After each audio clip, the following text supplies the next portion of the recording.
Hello everyone, good morning. एक बार फिर से आप सभी का क्रेजी जी के ट्रिक के डेली करंट अफेयर की सीरीज में स्वागत है। आज के सेशन में हम डिस्कस कर लेते हैं 26 अगस्त के सभी इंपॉर्टेंट करंट अफेयर को। एक एक फैक्ट, एक एक क्वेश्चन को आराम से नोट कीजिए। आज के सेशन में बहुत ही इंपॉर्टेंट है और आने वाली एग्जाम में आपको डेफिनेटली यहां से क्वेश्चन देखने को मिल जाएंगे। तो एंड तक देखिए। पीडीएफ क्रेजी जी के ट्रिक के एप्लीकेशन को चेकआउट कीजिए, वहां पर आपके लिए मिल जाएगी। हम चलते हैं आज के करंट अफेयर के पहले इंपॉर्टेंट क्वेश्चन पर। देखें, फुटबॉल टूर्नामेंट डूरंट कप के 134वें एडिशन का खिताब किसने जीता है? तो यहां पर देखिए, दो चीजें आपको क्वेश्चन में ही क्लियर हो जाती है जो कि हर एग्जाम में हमसे पूछी जाती है कि डूरंट कप किस खेल से संबंधित प्रतियोगिता है। एक ये क्वेश्चन काफी आता है। तो ये फुटबॉल से संबंधित टूर्नामेंट है और 2025 में इसके 134th एडिशन का आयोजन किया गया। इसका फाइनल जो खिताब है वो नॉर्थ ईस्ट यूनाइटेड ने अपने नाम किया। भारत में जो अलग अलग फुटबॉल के क्लब होते हैं, जो टीमें होती है स्टेट की तरफ से, क्लब की तरफ से, वो यहां पर पार्टिसिपेट करती है। तो नॉर्थ ईस्ट यूनाइटेड ने फुटबॉल टूर्नामेंट डूरंट कप के 134वें एडिशन का खिताब जीता। अब क्वेश्चन आता है कि रनर अप कौन रहा और इसका फाइनल कहां खेला गया, ये भी क्वेश्चन पूछे जाते हैं। तो नॉर्थ ईस्ट यूनाइटेड ने फाइनल में डायमंड हार्बर को हराया है। 6-1 से हराकर यह खिताब अपने नाम कर लिया। 34 साल के इतिहास में पहली ऐसी टीम बनी है नॉर्थ ईस्ट यूनाइटेड जिसने अपने जो खिताब था, लास्ट ईयर भी इसने जीता था, तो अपने खिताब को इसने डिफेंड किया है। मतलब 34 साल में बार बार क्या होता था कि विनर बदल जाते थे, लेकिन 34 साल में पहली बार ऐसा हुआ है कि नॉर्थ ईस्ट यूनाइटेड ने लगातार 2 बार इस टूर्नामेंट को जीत लिया। मतलब लास्ट ईयर 2024 में भी विनर कौन था? नॉर्थ ईस्ट यूनाइटेड ही रहा है। जो इस साल 2025 में फाइनल है वो कोलकाता में सॉल्ट लेक स्टेडियम में खेला गया। नॉर्थ ईस्ट यूनाइटेड हो जाती है डूरंट कप 2025 की विनर और डायमंड हार्बर हो जाती है रनर अप। तो winner north east United FC की टीम रही है। 134th और 133 एडिशन दोनों ही इसी टीम ने अपने नाम किए। अब जो अवार्ड दिए गए, बेस्ट प्लेयर के लिए गोल्डन बॉल का जो अवार्ड है वो अलाउद्दीन अजराय को दिया गया। ये नॉर्थ ईस्ट यूनाइटेड एफसी के ही प्लेयर हैं और इन्हें ही गोल्डन बूट का भी अवार्ड दिया गया है, जो कि सबसे ज्यादा गोल करने के लिए दिया जाता है। इन्होंने टूर्नामेंट में 8 गोल किए। गोल्डन ग्लव्स बेस्ट गोलकीपर को दिया जाता है, तो ये गुरमीत सिंह को दिया गया। नॉर्थ ईस्ट यूनाइटेड एफसी के ही प्लेयर हैं। तो ये 3 अदर अवार्ड यहां पर मैंने आपको बताए। ड्यूरेंट कप एशिया का सबसे पुराना टूर्नामेंट है, सबसे पुराना फुटबॉल टूर्नामेंट है और पूरे वर्ल्ड में अगर कंपेयर करते हैं तो तीसरा सबसे पुराना फुटबॉल टूर्नामेंट इंडिया में होता है ड्यूरेंट कप। शुरुआत 1888 में की गई थी और पहली बार यह हिमाचल प्रदेश के शिमला में खेला गया था। एक अंग्रेज ने शुरू किया था, तो अंग्रेज के नाम पर है, ड्यूरेंट उनका सरनेम था, तो ये कप का नाम हो गया ड्यूरेंट कप। मोहन बागान एसजी सबसे सफल टीम रही है। 17 बार इसने ड्यूरेंट कप का खिताब अपने नाम किया है, टाइटल जीता है। और फिर आती है ईस्ट बेंगलोर एफसी की टीम, जिन्होंने 16 बार इसका खिताब जीता है। 2025 में जो ड्यूरेंट कप का टूर्नामेंट हुआ उसकी प्राइज मनी है 3 करोड़ रुपए। 24 टीमों ने यहां पर पार्टिसिपेट किया था। 2024 में भी winner north east United FC थी। तब इसने फाइनल में मोहन बागान सुपर जॉइंट को हराया था, जो कि इस टूर्नामेंट की सबसे सफल टीम है, लास्ट ईयर रनर अप रही। तो सारे इंपॉर्टेंट और इंटरेस्टिंग फैक्ट मैंने आपको बताए हैं, याद रखिएगा। राष्ट्रीय वन्य जीव बोर्ड द्वारा सुंदरवन टाइगर रिजर्व के क्षेत्र के विस्तार को मंजूरी दी गई। अब इस टाइगर रिजर्व का क्षेत्रफल लगभग कितना हो गया है? तो जो, वैसे मैं आपको काफी पहले इसके बारे में बता चुका हूं। National board of wild life इसने क्या किया था कि सुंदरवन टाइगर रिजर्व के क्षेत्र के विस्तार को मंजूरी दी थी। अब फाइनली सुंदरबन टाइगर रिजर्व के एरिया को बढ़ाया गया है और अब जब एरिया बढ़ गया है तो इसका एरिया हो गया है 3629 स्क्वायर किलोमीटर। पूरे इंडिया में वर्तमान में 58 टाइगर रिजर्व है। इनमें से सेकेंड लार्जेस्ट टाइगर रिजर्व बन गया है सुंदरबन टाइगर रिजर्व। किस राज्य में आता है? ये पश्चिम बंगाल राज्य में, भारत में वेस्ट बंगाल में देखने को मिलता है। ठीक है, तो वेस्ट बंगाल में स्थित है। इंडिया का दूसरा सबसे बड़ा टाइगर रिजर्व। वैसे ये अभी तक इंडिया का 7वां सबसे बड़ा टाइगर रिजर्व था, लेकिन जब इसके एरिया को अब बढ़ाया गया तो 3629 किलोमीटर स्क्वायर हो गया और ये दूसरे नंबर पर आ गया है पूरे इंडिया में। अच्छा, क्वेश्चन ये भी आ सकता है इंडिया का सबसे बड़ा टाइगर रिजर्व कौन सा है? तो ये है नागार्जुन सागर श्रीशैलम टाइगर रिजर्व। भारत के आंध्र प्रदेश और तेलंगाना में ये फैला हुआ है। 3728 स्क्वायर किलोमीटर इसका एरिया देखने को मिलता है। नागार्जुन सागर श्रीशैलम टाइगर रिजर्व सबसे बड़ा। जो अभी सुंदरवन टाइगर रिजर्व में जो एरिया और जुड़ा ना, वो 1044 स्क्वायर किलोमीटर का एरिया ऐड किया गया। तो 1044 स्क्वायर किलोमीटर के एरिया ऐड हुआ और 3629 किलोमीटर स्क्वायर का ये टोटल एरिया हो गया। इंडिया का दूसरा सबसे बड़ा tiger reserve Sundarban tiger reserve, India West Bengal. Casual information देखें तो पता है आपको, ये पूरे वर्ल्ड में एकमात्र ऐसा टाइगर रिजर्व है जहां पर मैग्रो वन क्षेत्र में टाइगर पाए जाते हैं। पूरे वर्ल्ड में ऐसा पहला। ठीक है, बंगाल टाइगर के लिए जाना जाता है। 1973 में वैसे इसका फाउंडेशन हो गया था, लेकिन सुंदरबन नेशनल पार्क को 1984 में बनाया गया था पूरे एरिया को मिलाकर। इस टाइगर रिजर्व के बीच में सुंदरबन नेशनल पार्क स्थित है। पूरे टाइगर रिजर्व के बीच में ही सुंदरबन नेशनल पार्क को 1987 में यूनेस्को वर्ल्ड हेरिटेज साइट का दर्जा दिया जा चुका है। और जो सुंदरबन टाइगर रिजर्व का एरिया है ना, वो सुंदरबन वेटलैंड रामसर साइट भी है, क्योंकि ये दलदली भूमि है, स्पेशली मैग्रो वनस्पति के लिए जानी जाती है।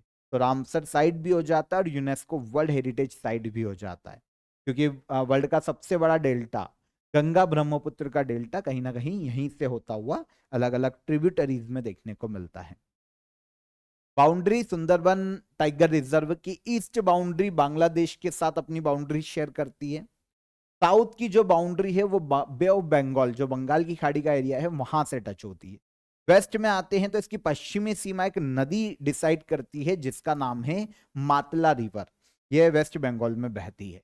और नॉर्थ वेस्ट का अगर इसका एरिया देखिए तो नॉर्थ वेस्ट में ये जो टाइगर रिजर्व है विद्या और गोमती रिवर से घिरा हुआ है। तो इस तरीके से चारों तरफ अलग अलग नदियां, इंटरनेशनल बाउंड्री और समुद्री एरिया मतलब बे ऑफ बंगाल भी देखने को मिलता है। तो सुंदरबन टाइगर रिजर्व इंडिया का दूसरा सबसे बड़ा टाइगर रिजर्व कहां पर है? तो ये वेस्ट बंगाल में देखने को मिल जाएगा। टाइगर रिजर्व घोषित करना या उसके क्षेत्र में बदलाव की अगर हम प्रक्रिया देखें तो देखिए, स्टेट गवर्नमेंट ऐसा प्रपोजल भेजता है। वाइल्ड लाइफ प्रोटेक्शन एक्ट 1972 की एक धारा है 38V, इसके प्रावधानों के अनुसार टाइगर रिजर्व अधिसूचित करती है स्टेट गवर्नमेंट, लेकिन इसके लिए नेशनल टाइगर कंजर्वेशन अथॉरिटी से सलाह लेनी पड़ेगी और इस आधार पर स्टेट किसी भी एरिया को टाइगर रिजर्व के रूप में अधिसूचित कर सकते। ओके, तो ये सिंपल सा फैक्ट है। एक वाइल्ड लाइफ प्रोटेक्शन एक्ट बहुत इंपॉर्टेंट हो जाता है। कभी कभी क्वेश्चन आता है भारत में पशुओं के संरक्षण के लिए राष्ट्रीय वन्य जीव संरक्षण अधिनियम कब लाया गया था? तो ये लाया गया था 1972 में।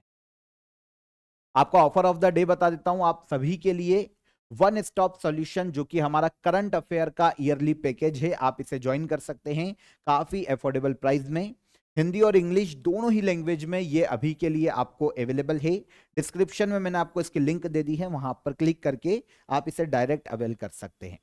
आपका पूरा साल भर का करंट अफेयर के लिए आपको अदर चीजें देखने की जरूरत नहीं पड़ेगी। डेली करंट अफेयर वॉच कीजिए और अगर आप ये पूरा पढ़ लेते हैं तो किसी भी एग्जाम में, चाहे स्टेट की हो सेंट्रल की एग्जाम हो, सभी में आपका करंट अफेयर इजीली कवर हो जाएगा।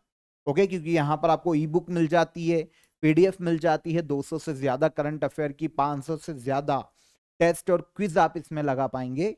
तो पूरा पैकेज है, वन स्टॉप सॉल्यूशन है करंट अफेयर के लिए। डिस्क्रिप्शन में लिंक है, वहां पर क्लिक करके आप अवेल कीजिए।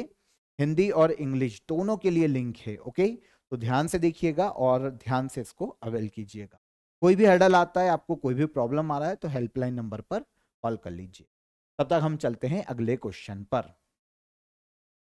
भारतीय सेना द्वारा सेना और नागरिक एजेंसियों के बीच तालमेल और सहयोग स्थापित करने के लिए समन्वय शक्ति 2025 एक्सरसाइज कहां आयोजित किया जा रहा है? तो इंडियन आर्मी, सेना जो भी हमारे पास है, और जो नागरिक एजेंसी से, है ना, जो नागरिक एजेंसी मतलब हम इसको ऐसा समझे जो गवर्नमेंट सेक्टर की एजेंसी से, गवर्नमेंट के जो काम करती है, उनके बीच में तालमेल और सहयोग स्थापित करने के लिए इंडियन आर्मी ने एक एक्सरसाइज आयोजित करवा रही है, इंडियन आर्मी समन्वय शक्ति 2025। और इसका आयोजन किया जा रहा है असम और मणिपुर राज्य में, पूर्वोत्तर भारत के असम और मणिपुर राज्य में 10 दिन तक चलने वाली ये एक्सरसाइज है। 20 अगस्त को ये शुरू हो गई थी और 30 अगस्त तक इसका आयोजन किया जा रहा है। समन्वय शक्ति 2025, ठीक है, इंडियन आर्मी का ज्वाइंट मिलिट्री एक्सरसाइज है। देखिए कौन कौन पार्टिसिपेट कर रहा है, Indian army, Indian air force, state disaster relief force, national disaster relief force और state police and other governmental department. देखिए पूर्वोत्तर भारत पहाड़ी क्षेत्र है, बहुत ज्यादा प्राकृतिक आपदाएं, नेचुरल डिजास्टर बहुत ज्यादा देखने को मिलते हैं। तो उस नेशनल जो नेचुरल डिजास्टर है उनकी कंडीशन में कैसे इंडियन आर्मी या इंडियन आर्मी की वो शाखाएं जो कि आपदाओं से बचाव का काम करती, कैसे रिस्पॉन्ड करेगी, जो लोकल एजेंसी से गवर्नमेंट की, उनको किस प्रकार से रिस्पॉन्ड करना चाहिए, कैसे आपसी तालमेल स्थापित करके डिजास्टर से निपटा जा सकता है, इन सभी के बारे में इस एक्सरसाइज में चर्चा की जाएगी। और इसी से रिलेटेड ये एक्सरसाइज है, समन्वय शक्ति इसको नाम दिया गया, 2025 में आयोजित की जा रही है, इसलिए ये है समन्वय शक्ति 25। इंडियन आर्मी और जो सिविल एजेंसी से, जो पब्लिक एजेंसी से, उनके बीच में तालमेल और सहयोग को बेहतर करना इस एक्सरसाइज का मुख्य उद्देश्य। संयुक्त रूप से असम और मणिपुर में इसका आयोजन किया जा रहा। आगे आ जाए, मिस ओशियन वर्ल्ड 2025 का खिताब एवलिन निम मोहम्मद सालेह ने जीता है। यह किस देश से संबंधित है? तो एक सौंदर्य प्रतियोगिता है, जैसे मिस वर्ल्ड का आयोजन किया जाता है, मिस यूनिवर्स का आयोजन किया जाता है, उसी तरह वर्ल्ड की टॉप 10 मोस्ट इंपॉर्टेंट जो सौंदर्य प्रतियोगिता है, जो ब्यूटी प्रेजेंट है, उनमें से एक है मिस ओशियन वर्ल्ड। ठीक है, मिस ओशियन वर्ल्ड 2025 का अभी खिताब जीता है एवलिन निम मोहम्मद सालेह ने। आपको पता है ये जो आयोजन है ना इस सौंदर्य प्रतियोगिता का, ये जयपुर में किया गया है। कहां पर? जयपुर में, राजस्थान। और इसका खिताब एवलिन निम मोहम्मद सालेह ने जीता, जो कि साउथ सुडान से आती है, मतलब दक्षिणी सुडान से ये देखने को मिलती है। मिस ओशियन वर्ल्ड दुनिया की शीर्ष टॉप 10 इंटरनेशनल ब्यूटी पेजेंट में से एक है। ठीक है ना, सौंदर्य प्रतियोगिता वर्ल्ड की जो टॉप 10 है उसमें से एक है। अब देखिए यहां पर इसका थोड़ा सा उद्देश्य अलग है। मॉडलिंग और फैशन के माध्यम से जो इन्वायरमेंट है उसके प्रोडक्शन के बारे में अवेयरनेस फैलाना, और इसके अलावा जो समुद्री क्षेत्र है उसके प्रोडक्शन के लिए पूरे वर्ल्ड में अवेयरनेस फैलाना। यहां पर जो जीतता है ना वो पूरे वर्ल्ड की यात्राएं करता है और पूरे वर्ल्ड में इन्वायरमेंटल प्रोटेक्शन के लिए और ओशियन प्रोटेक्शन के लिए अलग अलग जो भी प्रोग्राम होते उनमें पार्टिसिपेट करता है। तो मिस ओशियन वर्ल्ड ये सौंदर्य प्रतियोगिता 2025 में जयपुर में आयोजन किया गया। दक्षिणी सूडान की एवलिन निम मोहम्मद सालेह ने यह खिताब अपने नाम किया। इंडिया की ओर से इंडिया को रिप्रेजेंट किया था पारुल सिंह ने। यह रहने वाली भी राजस्थान के जयपुर की है, जहां पर इस सौंदर्य प्रतियोगिता का भी आयोजन किया गया। लेकिन यह फर्स्ट रनर अप रही, जीती नहीं है पर फर्स्ट रनर अप रही है। बहुत ही क्लोज पहुंच गई थी लेकिन जीत नहीं पाई। प्रतियोगिता में 20 देशों के जो प्रतिभागी हैं उन्होंने पार्टिसिपेट किया। मिस ओशियन वर्ल्ड 2024 का खिताब ये जीता था एलिसा मिस्कोव्स्का ने, जो कि लातविया देश से आती है, यूरोप का एक देश। ये 2024 की विनर है। सबसे पहली बार मिस ओशियन वर्ल्ड शुरू किया गया था 2012 में। कुछ एलिजिबिलिटी यहां पर देखी जाती है, जैसे एज 18 से 28 वर्ष के बीच में होनी चाहिए। जो भी यहां पर पार्टिसिपेट कर रहा है उसकी अनमैरिड होना चाहिए, और इन्वायरमेंट में, ओशियन कंजर्वेशन में जिनका इंटरेस्ट हो, रुचि हो, ऐसी महिला यहां पर पार्टिसिपेट करती है। क्योंकि जो अलग अलग स्टेजेस होती है विनर बनने की, उसमें कहीं ना कहीं इनसे रिलेटेड भी एक सेगमेंट आता है जब आपसे क्वेश्चन आंसर किए जा सकते हैं और बहुत सारी चीजें पूछी जा सकती है। तो ऐसी महिला यहाँ पर पार्टिसिपेट कर सकती। ठीक है, 2012 में इसकी शुरुआत की गई।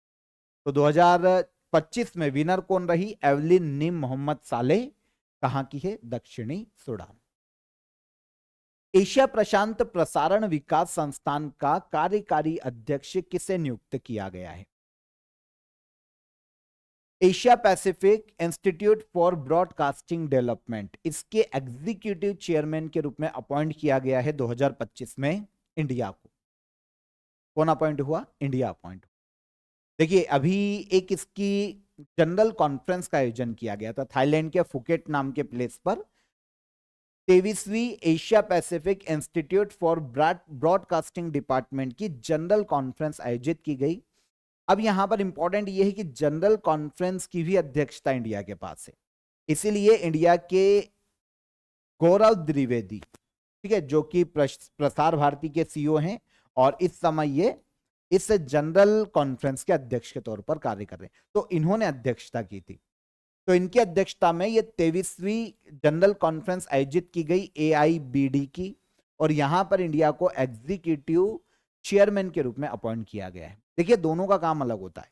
जब हम जनरल कॉन्फ्रेंस के अध्यक्ष, तो जब सम्मेलन होगा ना, तो हम उसकी अध्यक्षता करेंगे, एक रोड मैप डिसाइड करेंगे, रोड मैप कैसे आगे बढ़ेगा, क्या फ्यूचर प्लान्स होंगे, इसके बारे में बात करते हैं। लेकिन जब हम एग्जीक्यूटिव बोर्ड के अध्यक्ष बने, तो फिर अब हम यहां पर डिसीजन मेकिंग में सबसे ऊपर होते हैं, डिसीजन मेकर के रूप में हम हेड के रूप में काम करते हैं। तो हम एग्जीक्यूटिव बोर्ड के अब अध्यक्ष बने हैं 2025 में Asian Pacific institute for broadcasting department के। ठीक है, देखिए, अगर हम जनरल कॉन्फ्रेंस की बात करें तो 3 बार लगातार इंडिया अध्यक्ष रहा है। 2018 से 2021 तक पहला टर्म था हमारा जनरल कॉन्फ्रेंस के अध्यक्ष के रूप में, 2021 से 2023, और 2023 से अभी हम लगातार जनरल कॉन्फ्रेंस के अध्यक्ष हैं। Asian Pacific institute for broadcasting department actual में है क्या? यूनेस्को द्वारा इस संस्था की स्थापना की गई थी। इलेक्ट्रॉनिक मीडिया के विकास के क्षेत्र में यह योगदान देता है। United nation economic and social commission के सदस्य देशों की सेवा करना इसकी जिम्मेदारी। जो भी ऐसी कंट्रीज है जो कि यूनाइटेड नेशन की इस संस्था की सदस्य है, उनके लिए इलेक्ट्रॉनिक मीडिया के विकास के लिए यह संस्था काम करती है। 1977 में इसकी स्थापना की गई थी। मलेशिया के कुआलालंपुरम में इसका हेडक्वार्टर है, और 92 ऑर्गेनाइजेशन जो कि 44 अलग अलग कंट्रीज से आती है मीडिया के क्षेत्र की, वो सभी इसकी मेंबर हैं। Asian Pacific institute for broadcasting development India इसका मेंबर है। ये डेवलपमेंट है ना, डेवलपमेंट, मैंने डिपार्टमेंट तो नहीं पढ़ा ना कहीं, डेवलपमेंट। ठीक है, आगे आइए। द्रुबजा पाइपलाइन किस देश में स्थित है, जो कि हाल ही में चर्चा में रही? वैसे देखिए, ये क्वेश्चन ऐसा हो सकता था कि द्रुबजा पाइपलाइन किस देश की, क्योंकि ये एक से ज्यादा देशों में फैली हुई है, लेकिन किस देश की है? तो ये रशिया की क्रूड ऑयल पाइपलाइन है, द्रुबजा पाइपलाइन। इसका विस्तार काफी देशों में, आपको पता है रशिया इस पाइपलाइन के माध्यम से यूरोप के देश हंगरी और स्लोवाकिया, इनको क्रूड ऑयल सप्लाई करता है ना। अगर आप यहां पर ये देख रहे होंगे, शायद आपको दिखे ना, तो ये द्रुबजा की ही एक लाइन है, और ये रशिया से आ रही है इस तरीके से। ओके, आगे ये फिर बढ़ जाती। तो स्लोवाकिया, हंगरी जैसे काफी देशों को रशिया इससे क्रूड ऑयल सप्लाई करता है। अब हुआ यह है सुर्खियों में इसलिए है क्योंकि यूक्रेन ने अभी इस पाइपलाइन पर रॉकेट और ड्रोन से अटैक किया है। द्रुबजा पाइपलाइन पर, क्रूड ऑयल की पाइपलाइन है। इस पाइपलाइन से रशिया सीधे हंगरी और स्लोवाकिया, जो मैंने आपको 2 प्लेस बताए हैं, स्लोवाकिया और हंगरी, यहां पर डायरेक्ट क्रूड ऑयल सप्लाई करता है। अब इसमें डैमेज हुआ है, तो यहां पर सप्लाई में बाधा आई है, काफी दिनों से क्रूड ऑयल पाइपलाइन बंद है। तो हुआ यह है कि देखिए, वैसे तो यूरोपीय यूनियन यह कहता है, यूरोपीय यूनियन रशिया के विरोध में, क्योंकि यूक्रेन से उसका युद्ध चल रहा है, तो यूरोपीय यूनियन का कहना है कि यूरोपीय यूनियन के सारी मेंबर कंट्री और यूरोप के सारे देशों को रशिया से कुछ भी परचेस करना बंद कर देना चाहिए, और 2027 तक का यूरोपीय यूनियन ने लक्ष्य रखा है कि हम रशिया से सब चीजें जो भी हम परचेस करते हैं बंद कर देंगे। पर स्लोवाकिया और हंगरी यूरोपीय यूनियन का विरोध करते हैं। इनका कहना है कि हमारी जो नेशनल इकोनॉमी है ना, वो क्रूड ऑयल जो कि रशिया से आता है उसी पर टिकी हुई है। अगर वो बंद कर देंगे ना हम, तो हमारा कोलैप्स कर जाएगी इकोनॉमी। तो ये जो दो देश है ना, ये विरोध करते हैं यूरोपीय यूनियन का। अब यूक्रेन ने क्या किया, डायरेक्ट इस पाइपलाइन पर ही अटैक कर दिया। यूक्रेन ने रॉकेट और ड्रोन से अटैक किया है। हालांकि पूरी केवल डैमेज हुई है, पूरी डिस्ट्रॉय नहीं हुई है पाइपलाइन, पर ये डैमेज हो गई है। इसलिए जो पाइपलाइन है वो अभी सुर्खियों में रही, द्रुब्जा पाइपलाइन। तो किस देश की पाइपलाइन है, ये क्वेश्चन आ सकता है। ये रशिया की पाइपलाइन है। इसे फ्रेंडशिप पाइपलाइन कहा जाता है। दुनिया के सबसे बड़े क्रूड ऑयल पाइपलाइन नेटवर्क में से ये एक मानी जाती है। 5,500 किलोमीटर का इसका विस्तार है पाइपलाइन का।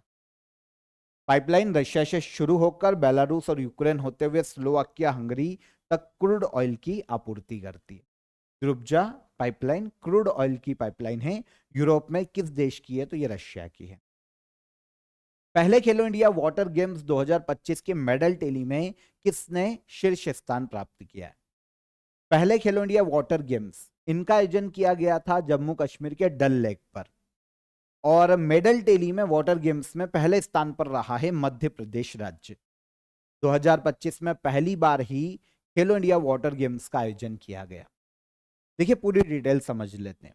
खेलो India water games 2025 first edition है। श्रीनगर के डल लेक पर इसका आयोजन किया गया। 2025 में यह 5वां खेलो इंडिया इवेंट है।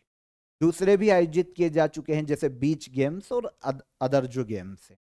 तो ये 2025 का 5वां खेलो इंडिया इवेंट है। ओपन एज कंपटीशन है, किसी भी एज के जो खिलाड़ी हैं वो यहाँ पर पार्टिसिपेट कर सकते हैं। और 400 से ज्यादा एथलीट्स ने, सॉरी किसी भी देश के नहीं, भारत के किसी भी राज्य के किसी भी एज के जो एथलीट हैं, जो हमारे प्लेयर्स हैं, वो यहाँ पर पार्टिसिपेट कर सकते। 400 से ज्यादा एथलीट्स ने यहाँ पर पार्टिसिपेट किया। ड्रैगन बोट, रोविंग है ना, canoeing, shikara race, water skiing, ऐसे अलग अलग 5 इवेंट यहाँ पर आयोजित किए गए थे। स्पोर्ट्स इवेंट है। इसमें मेडल टैली में मध्य प्रदेश पहले स्थान पर रहा 18 मेडल के साथ। 18 में से एमपी ने 10 गोल्ड जीते, 3 सिल्वर जीते और 5 ब्रॉन्ज मेडल जीते। 18 मेडल के साथ पहले स्थान पर। ओडिशा 10 मेडल के साथ रहा दूसरे स्थान पर और केरला 7 मेडल के साथ तीसरे स्थान पर रहा है। पहले खेलो इंडिया वाटर गेम्स। खेलो इंडिया जो 5 इवेंट आयोजित किए गए, वाटर गेम्स समझ में आ गए। इसके अलावा खेलो इंडिया विंटर गेम्स आयोजित किए गए थे जम्मू कश्मीर और लद्दाख में। इसमें आर्मी शीर्ष पर रही थी 18 मेडल के साथ। रनर अप रहा था हिमाचल प्रदेश, 18 मेडल इसने भी जीते, लेकिन गोल्ड कम थे। फिर पैरा गेम्स खेलो इंडिया नई दिल्ली में आयोजित किए गए थे। हरियाणा टॉप पर रहा था 104 मेडल के साथ। तमिलनाडु सेकेंड प्लेस पर 74 मेडल के साथ। फिर खेलो इंडिया यूथ गेम्स आयोजित किए गए थे बिहार में। महाराष्ट्र 158 मेडल के साथ पहले स्थान पर रहा और हरियाणा 117 मेडल के साथ दूसरे स्थान पर रहा। इसके अलावा खेलो इंडिया बीच गेम्स, ये घोगला बीच, दीव, दमन और दीव में, दीव का घोगला बीच है, यहां पर आयोजित किए गए थे। विनर रहा था मणिपुर 14 मेडल के साथ और रनर अप महाराष्ट्र रहा था 20 मेडल के साथ। गोल्ड महाराष्ट्र के पास कम थे, तो विनर हो गया मणिपुर। अक्टूबर में आयोजित होने वाले 68th राष्ट्रमंडल संसदीय सम्मेलन में भारतीय संसदीय प्रतिनिधि मंडल का नेतृत्व कौन करेंगे? देखिए अक्टूबर मंथ में 68th कॉमनवेल्थ पार्लियामेंट्री कॉन्फ्रेंस का आयोजन किया जाना है और यहां पर जो इंडियन पार्लियामेंट्री डेलीगेशन है, उस ग्रुप का नेतृत्व करने वाले हैं लोकसभा स्पीकर। कॉमनवेल्थ नेशन के बारे में आपको काफी बार बता चुका हूं। वो कंट्रीज जो कभी ब्रिटेन की उपनिवेश रही है, ब्रिटेन की गुलाम रही है इंग्लैंड की, वो कॉमनवेल्थ नेशंस के सदस्य होते हैं और वो कॉमनवेल्थ नेशंस कहलाते हैं। अब कॉमनवेल्थ नेशंस के मध्य में डेमोक्रेसी को बढ़ावा देने के लिए आयोजित की जाती है कॉमनवेल्थ पार्लियामेंट्री कॉन्फ्रेंस। ओके, इस साल अक्टूबर 2025 में इसका आयोजन किया जाने वाला है बारबाडोस नाम के देश में। बारबाडोस के ब्रिज टाउन नाम का शहर है।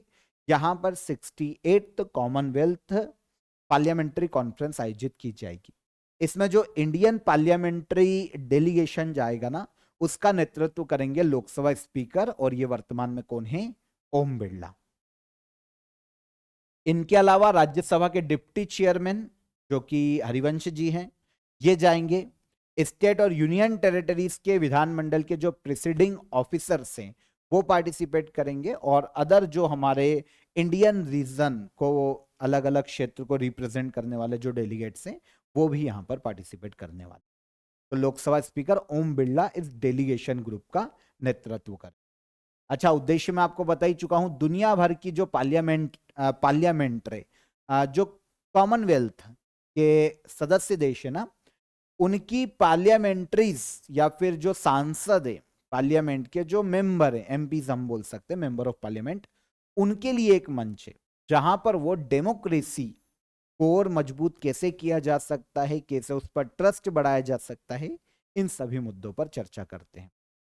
जब ये शुरू हुआ था ना, तब इसे कॉमनवेल्थ पार्लियामेंट्री एसोसिएशन के नाम से जाना जाता था। 1911 में ये शुरू किया गया था, इसकी बैठक शुरू की गई थी। 1948 में इसका नाम चेंज करके किया गया कॉमनवेल्थ पार्लियामेंट्री कॉन्फ्रेंस। पहले ये हर साल आयोजित की जाती थी, लेकिन 1961 से ये 2 साल में एक बार आयोजित की जाने लगी। अब ये 2 साल में एक बार होती। 2025 में ये अक्टूबर में होगी बारबाडोस में। और इंडियन डेलीगेशन ग्रुप का नेतृत्व कौन करेंगे? ये करेंगे हमारे लोकसभा स्पीकर ओम बिरला। आगे आइए।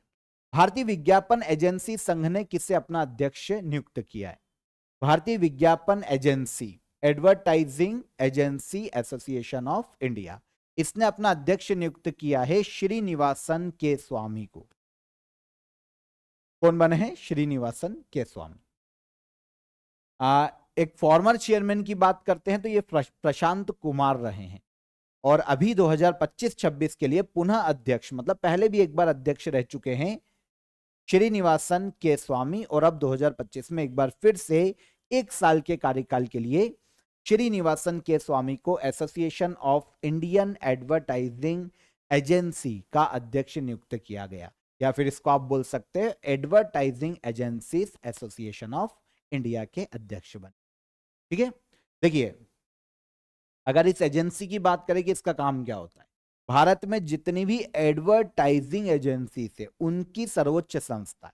जैसे संघ होते हैं ना, अलग अलग वकीलों का संघ होता है, जो उद्योग होते हैं उनका संघ होता है सॉरी, तो ऐसे एक संघ है एडवर्टाइजिंग एजेंसीज का सर्वोच्च संस्था है, जो कि एडवर्टाइजिंग एजेंसीज के हितों के लिए काम करती है। गवर्नमेंट तक अगर कोई बात पहुंचाना है एडवर्टाइजिंग एजेंसीज की, तो ये संस्था पहुंचाएगी, मतलब मीडिएटर, एक ब्रिज के रूप में ये काम करती है। तो एडवर्टाइजिंग एजेंसीज के हितों के लिए काम करना, गवर्नमेंट, मीडिया इंस्टीट्यूशन और अदर जो भी हैं उनके बीच में संवाद स्थापित करना, ये काम होता है संस्था का। 1945 में इसकी स्थापना की गई थी, और इसके अध्यक्ष बने हैं Srinivasan K Swamy. Last question, cricketer Cheteshwar Pujara ने इंटरनेशनल क्रिकेट से संन्यास की घोषणा की है, इनके जीवन पर आधारित बुक का नाम क्या है? तो चेतेश्वर पुजारा बहुत ही फेमस इंडियन क्रिकेटर रहे हैं, आप सभी ने नाम सुना होगा। इनके जीवन पर आधारित इनकी एक बुक लिखी गई थी, जो इनकी वाइफ ने लिखी थी, कुछ समय पहले ही प्रकाशित हुई है, 2-3 महीने पहले हमने बात भी की थी। पूजा पुजारा जो कि इनकी वाइफ है, उन्होंने लिखी थी इनके जीवन पर आधारित एक book, the diary of a cricketer's wife. ठीक है, मतलब अपने बारे में भी लिखा था, और चेतेश्वर पुजारा पर आधारित ये बुक है। तो चेतेश्वर पुजारा ने 33 साल की उम्र में इंटरनेशनल क्रिकेट से सभी फॉर्मेट से रिटायरमेंट ले लिया है। 2010 में इन्होंने अपना डेब्यू किया था इंडियन क्रिकेट में, नेशनल क्रिकेट में, और 2017 में खेलों के क्षेत्र में इनके योगदान के लिए इन्हें अर्जुन अवार्ड भी दिया जा चुका है। सबसे ज्यादा इन्होंने टेस्ट मैच खेले हैं 103, और वनडे केवल 5 खेले, और T20 इन्होंने कभी भी नहीं खेला। टेस्ट में इनका सर्वोच्च स्कोर है 206 नाबाद। ठीक है, तो चेतेश्वर पुजारा ने रिटायरमेंट ले लिया है। इनके जीवन पर आधारित book the diary of a cricketer's wife Puja Pujara के द्वारा लिखी गई, जो कि कुछ समय पहले ही लॉन्च की गई थी। ये चेतेश्वर पुजारा की वाइफ है। तो चेतेश्वर पुजारा की क्रिकेट जर्नी कैसी रही, परिवार को, एक क्रिकेटर की फैमिली को कैसा संघर्ष करना पड़ता है, उनकी वाइफ को किन चीजों का सामना करना पड़ता है, इन सब के बारे में इस बुक में लिखा गया। ठीक है, तो यहां पर हमने 26 अगस्त के सभी करंट अफेयर डिटेल में डिस्कस किए, एक एक फैक्ट को समझा, एक एक क्वेश्चन को बहुत ही डिटेल में हमने बात की है। अब हम चलते हैं लास्ट डे के करंट अफेयर के रिवीजन पर। देखिए, टाइफून काजिकी किस महासागर में आया है? तो ये आया है साउथ चाइना सी में। इंद्रनील भट्टाचार्य को एमपीसी का नया मेंबर नियुक्त किया गया। एमपीसी मतलब मॉनेटरी पॉलिसी कमेटी में कुल कितने मेंबर होते हैं? तो ये मेंबर होते हैं 6। हाल ही में agricultural and processed food product export development authority ने 3 नए रीजनल ऑफिस खोलने की घोषणा की है। इस संस्था की स्थापना कब की गई थी? तो ये की गई थी 1986। भारत ने अपने पहले स्वदेशी रूप से डिजाइन किए गए 5वीं पीढ़ी के स्टील्थ फाइटर जेट के इंजन के लिए किस फ्रांसीसी कंपनी के साथ समझौता किया है? तो ये है सैफ्रॉन। फिर गोहर सुल्ताना जिन्होंने हाल ही में रिटायरमेंट लिया है, किस खेल से संबंधित है? तो गोहर सुल्ताना की बात करते हैं तो क्रिकेट से संबंधित खिलाड़ी है। संयुक्त राष्ट्र ने किस जगह पर अकाल की घोषणा की है? तो यह अकाल की घोषणा की गई है गाजा में। भारत का पहला फिनटेक हब किस राज्य में लॉन्च किया गया? ओडिशा के भुवनेश्वर में। अंतर्राष्ट्रीय दास्ता स्मरण दिवस हर साल कब मनाया जाता है? 23 अगस्त को। सौर मौसम को समझने के लिए सूर्या एआई किन संस्थाओं के द्वारा लॉन्च किया गया? तो आईबीएम और नासा ने इसे लॉन्च किया है। और फसई का नया सीईओ किसे नियुक्त किया गया? तो ये बने हैं Rajit Punhani.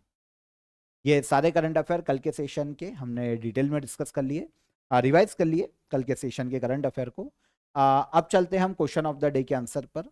The discovery of India book किसने लिखी है? तो ये लिखी है भारत के पहले पीएम जवाहरलाल नेहरू ने। ब्लू रिवॉल्यूशन की बात करें तो ये मछली उत्पादन से संबंधित है भारत में। और पोंगल जो फेस्टिवल है वो मनाया जाता है तमिलनाडु राज्य में। ये सारे करंट अफेयर हो गए डिटेल में हमने, sorry question of the day के हमारे आंसर हो गए, कल हमने इनकी बात की थी, इसके आंसर हो गए। अब आज के question of the day, operation flood, एक और ऑपरेशन है, ऑपरेशन फ्लड किससे संबंधित है? गांधी इरविन समझौता किस वर्ष हुआ था? और भारतीय संविधान का कौन सा आर्टिकल अस्पृश्यता के उन्मूलन की बात करता है? वैसे इसके बारे में हमने पहले भी डिस्कस किया था। तो तीनों ही क्वेश्चन इंपॉर्टेंट है, सिंपल है, कमेंट में आंसर कीजिएगा। सेशन पसंद आया हो तो लाइक और शेयर करके जाइएगा। डिस्क्रिप्शन में ओएसएस की लिंक है, one stop solution current affair yearly, आपके लिए पूरा पैकेज अवेलेबल है करंट अफेयर का। ज्वाइन कीजिए, अवेल कीजिए और एप्लीकेशन को चेकआउट कीजिएगा। इसकी पीडीएफ आपको वहां पर मिल जाएगी। कल फिर मुलाकात करेंगे, तब तक अपना ख्याल रखिएगा। जय हिंद, जय भारत।